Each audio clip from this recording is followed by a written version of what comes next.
আসসালামু আলাইকুম, welcome to motorcycle repair video. এই যে বাইকটি দেখতে পাচ্ছেন টিভিএস মেট্রো, বাইকটি রাত্রেবেলা রিক্সায় করে নিয়ে এসেছে। আমি আপনাদেরকে সব কিছুই দেখাবো। তো কেন নিয়ে এসেছিল, সমস্যা হচ্ছে চাকাটি জ্যাম ছিল, সেটি আপনাদেরকে আমি এখন দেখাচ্ছি ভিডিওটি। তো এই যে দেখুন, বাইকটি আসলে রাতে নিয়ে এসেছে, যার কারণে আলো একটু কম। তো দেখতেই পাচ্ছেন টিভিএস মেট্রো বাইকটি রিক্সা থেকে নামাবো, নামিয়ে দেখবো আসলে সমস্যাটি কোথায়, কি সমস্যা সেটি। তো দেখুন, আমি আপনাদেরকে একটু দেখাই। এই যে চাকাটা দেখুন, চাকাটি জ্যাম হয়ে গেছে, চাকাটি নড়তেছে না, রানিং অবস্থায়, এটি চলন্ত অবস্থায় হয়েছে। তো তো বাইকটির আমি সব কিছু দেখে যেটা বুঝতে পারলাম যে সমস্যাটি হচ্ছে যে চাকা জ্যাম। এটির বেয়ারিং যে আছে, বেয়ারিংও ভেঙে যেতে পারে, ব্রেক শু ভেঙে যেতে পারে, অথবা ব্রেক শুর স্প্রিং ভেঙে যেতে পারে, অথবা আরও অন্য অন্য সমস্যা হতে পারে সেটি। তো এই সমস্যাটি যে হয়েছে, এটার সমস্যাগুলো হতো না যদি যার বাইক তিনি যদি সময় মতো বাইকটিকে সার্ভিসিং করাতেন। তো আসলে বাইকটি ঠিকমতো সময় সার্ভিসিং করাননি।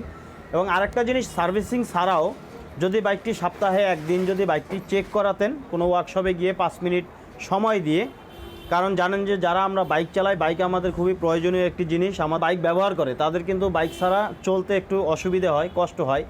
তো সবাই ব্যস্ত থাকে, কিন্তু ব্যস্ততার মধ্যে দিয়েও অন্তত 5 মিনিট আপনারা চেষ্টা করবেন 5টা মিনিট সময় দিয়ে কোনো ওয়ার্কশপের সামনে দাঁড়িয়ে বাইকটাকে চাকা, ব্রেক ট্রেক যা আছে টুকটাক যাই আনুষঙ্গিক যাই থাকে একটু চেক করাবেন সবসময়। যদি এই বাইকটাতে উনি চেক করাতেন তাহলে এই সমস্যাটি হতো না। তো বাইকটিতে কী সমস্যা হয়েছে এবং সেটাকে কিভাবে সমাধান করব, তো চলুন সব কিছু আমি আপনাদেরকে এখন বাইকটির চাকা খুলে একটি স্টেপ বাই স্টেপ আপনাদেরকে দেখাবো।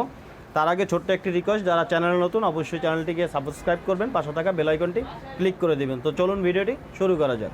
তো প্রথমে চাকাটাকে খুলে বের করব, চাকার ব্রেকের নাট, চাকার স্টিকের নাট, এগুলো খুলে দেখতে পাচ্ছেন স্টিকটি বের করে ফেললাম।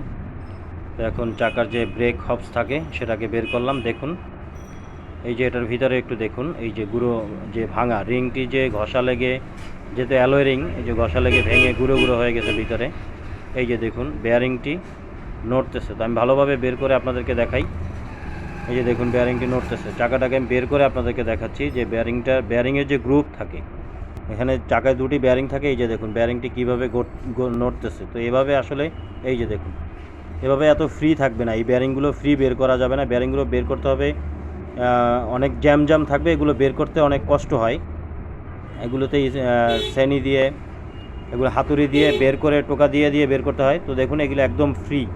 দুই সাইডের বেয়ারিং যে গ্রুপ থাকে, এই যে দেখতে পাচ্ছেন দুই সাইড থেকেই আপনাদেরকে দেখালাম, এই গ্রুপগুলো ক্ষয় হয়ে গেছে, ক্ষয় হয়ে বেয়ারিংগুলো নড়তেছিল।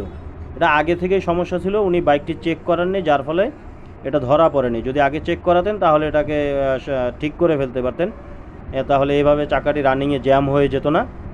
কিন্তু যেহেতু আগে চেক করাননি, তো যার কারণে এই অবস্থায় এই যে রিংয়ের যে দেখতে পাচ্ছেন অ্যালয় রিংয়ের যে বেয়ারিংয়ের যে বুশের জায়গাটা থাকে ভিতর থেকে ক্ষয় হয়েছে, এবং বাইরের সাইড থেকে দেখতে পাচ্ছেন যে ব্রেকের যে হবস থাকে, হবসের সাথে ঘষা লেগে এই যে দেখুন বেয়ারিংটি কতটা ফলস, দেখুন নড়তেছে। বেয়ারিং এভাবে কোনো দিন নড়বে না।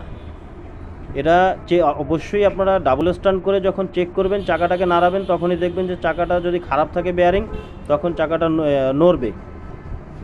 তো এই যে দেখুন বেয়ারিংয়ের যে গ্রুপ, এই যে ভিতরের গ্রুপ ক্ষয় হয়ে গেছে। এটা অনেক আগে থেকেই সমস্যাটা ছিল, উনি বুঝতে পারেননি। তো যেমনটি দেখতে পাচ্ছেন চাকার যে বুশ বেয়ারিং সহকারে নতুন বেয়ারিং দিয়ে বুশ করিয়ে এটা কাজ করিয়ে কমপ্লিট করেছি। আসলে এরকম বেশি একটা ক্ষতি হয়নি, তো ছোটোখাটো ক্ষতি হয়েছে। তো দেখুন এটা কিন্তু ঠিক হয়ে গেছে। এখন কথা হচ্ছে যে বড় কোনো দুর্ঘটনাও কিন্তু ঘটে যেতে পারতো রানিংয়ে, যদি উনি সময় মতো চেক করাতেন তাহলে এই সমস্যাটা হতো না। এটাতে আসলে সেরকম কোনো ক্ষতি হয়নি। দেখুন এটাকে কাটিং করে কমপ্লিট করে নতুন বেয়ারিং দিয়ে সেট করেছি। তো এটা এখন আমি বাইকে সেট করে দিব। তো এটাই ছিল আসলে আপনাদের সাথে শেয়ার করার, যে মোটরসাইকেল যদি আপনার সময় মতো সার্ভিসিং না করান অথবা 5 মিনিট সময় দিয়ে চেক না করান, তাহলে কিন্তু রাস্তায় যে কোনো সময় যে কোনো বড় ধরনের দুর্ঘটনা ঘটে যেতে পারে। তো আজকে এই পর্যন্তই, পরবর্তী নতুন কোনো ভিডিওতে দেখা হবে। সে পর্যন্ত ভালো থাকবেন, খোদা হাফেজ।